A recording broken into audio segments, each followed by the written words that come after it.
Hi, ഇന്ന് ഞാൻ പുതിയൊരു റിക്വസ്റ്റ് വീഡിയോ ആയിട്ടാണ് വന്നേക്കുന്നത്. അപ്പം എനിക്കെന്നെ മനസ്സിലാവാൻ വലിയ ചാൻസ് ഒന്നുമില്ല, കാരണം ഇതെൻ്റെ രണ്ടാമത്തെ വീഡിയോ ആണ്. അപ്പോൾ എന്നെ വലിയ പരിചയമൊന്നും കാണത്തില്ല.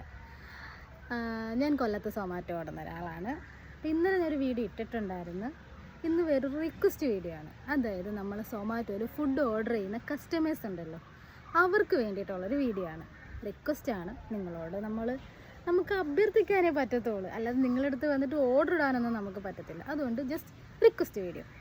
അതായത് നിങ്ങൾ ഫുഡ് ഓർഡർ ചെയ്യുന്നത് എന്തിനാ? നമുക്ക് വിശപ്പുള്ള സമയത്ത് നമുക്ക് കഴിക്കാൻ വേണ്ടിയിട്ടാണെങ്കിൽ നമ്മൾ ഫുഡ് ഓർഡർ ചെയ്യുന്നത്. അപ്പോൾ ഈ ഫുഡ് ഓർഡർ ചെയ്തിട്ട് നിങ്ങൾ ഈ ഫോൺ സൈലൻറ്റ് ചെയ്ത് വെക്കും ചിലർ.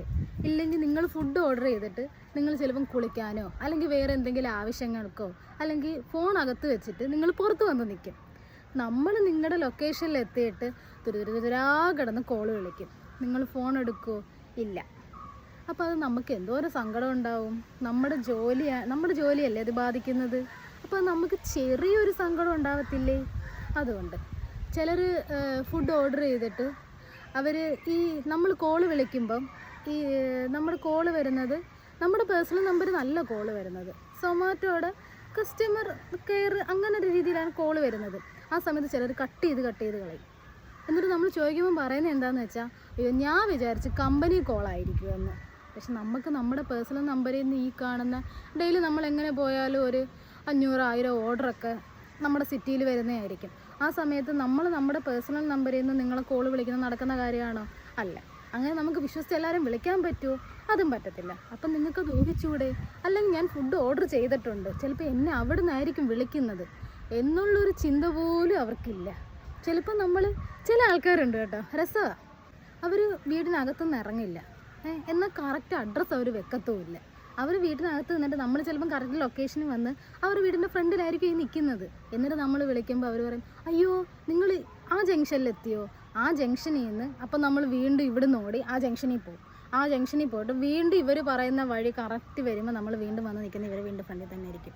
പക്ഷെ അവർ ജസ്റ്റ് ആ ജനലിൽ കൂടെ നോക്കിയാൽ തന്നെ നമ്മൾ വെളിയിൽ വന്ന് ഇങ്ങനെ യൂണിഫോം ഇട്ട് ബാഗും കെട്ടി വെച്ച് ഒരു സൊമാറ്റോ വന്ന് നിൽക്കുമ്പോൾ അവർക്ക് കാണാം. പക്ഷെ അവർ വരത്തില്ല. നമ്മൾ വീണ്ടും കറങ്ങി തിരിഞ്ഞ് അവർ പറഞ്ഞാൽ മാത്രമേ ഇവർ ഇറങ്ങി വരത്തുള്ളൂ. പിന്നെ കുറച്ച് ആൾക്കാരുണ്ട്. അപ്പോൾ എൻ്റെ റിക്വസ്റ്റ് എന്താണെന്ന് വെച്ചാൽ, ദൈവത്തെ ഓർത്ത് ഫുഡ് ഓർഡർ ചെയ്യുകയാണെങ്കിൽ അതിൻ്റെ തൊട്ട് മേളിൽ കാണിക്കുമല്ലോ എത്ര സമയം കൊണ്ട് നമ്മളവിടെ എത്തിച്ചേരുമെന്ന്, എത്ര സമയം കൊണ്ട് ഫുഡ് പ്രിപ്പയർഡ് ആവുമെന്ന്. ജസ്റ്റ് ഇടയ്ക്ക് ലേറ്റ് ആവുകയാണെങ്കിലോ ജസ്റ്റ് എടുത്ത് അതൊന്ന് നോക്കുക, നമ്മുടെ ഓർഡർ എവിടെ എത്തി എന്നെങ്കിലും നിങ്ങൾക്ക് അറിയാൻ പറ്റത്തില്ലേ. അതുകൊണ്ട് വിളിച്ചാൽ ഫോൺ എടുക്കുക, ജസ്റ്റ് ഇടയ്ക്കൊന്ന് നോക്കുക. അങ്ങനെയുള്ള എന്തെങ്കിലുമൊക്കെ കുറച്ച് ഉപകാരങ്ങൾ ഞങ്ങൾക്കൂടെ ചെയ്തിട്ടാ ഞങ്ങളുടെ ജോലി അത്രത്തോളം എളുപ്പമാവുമല്ലോ. പിന്നെന്ന് വെച്ചാൽ വേറൊന്നും കൊണ്ട് പറയല്ല, ഞങ്ങൾ ചിലപ്പം ലാസ്റ്റ് മിനിറ്റിൽ ചിലപ്പോൾ ഓരോ ഓർഡർ കൂടെ കിട്ടിയാലായിരിക്കും ഞങ്ങൾക്ക് ഇൻസെൻറ്റീവ് ആകുന്നത്. ആ ഓരോ ഓർഡർ കിട്ടേണ്ട സമയമായിരിക്കും ഞങ്ങൾക്ക് അവിടെ പൊയ്ക്കൊണ്ടിരിക്കുന്നത്. അപ്പോൾ ആ ഓരോ ഓർഡർ കിട്ടാൻ വേണ്ടി ഞങ്ങൾ വീണ്ടും 1 മണിക്കൂറും കൂടെ ഉള്ളൊരു ഗിഗ്, ആ 1 മണിക്കൂറും കൂടെ എടുത്താൽ മാത്രമേ ഞങ്ങൾക്ക് ആ ഓരോ ഓർഡർ എടുത്തിട്ട് പിന്നെ പോകാൻ പറ്റത്തുള്ളൂ. അപ്പം നമുക്കും ഈ 11 മണിക്കൂറൊക്കെ വർക്ക് ചെയ്തിട്ടാണ് നമ്മൾ ഈ ഇൻസെൻറ്റീവ് അടിക്കാൻ വേണ്ടി നിൽക്കുന്നത്. ആ സമയത്ത് ഒന്ന് ജസ്റ്റ് ഒന്ന് നോക്കിക്കൂടെ? അപ്പം അടുത്ത വീഡിയോ കാണാം. ബൈ.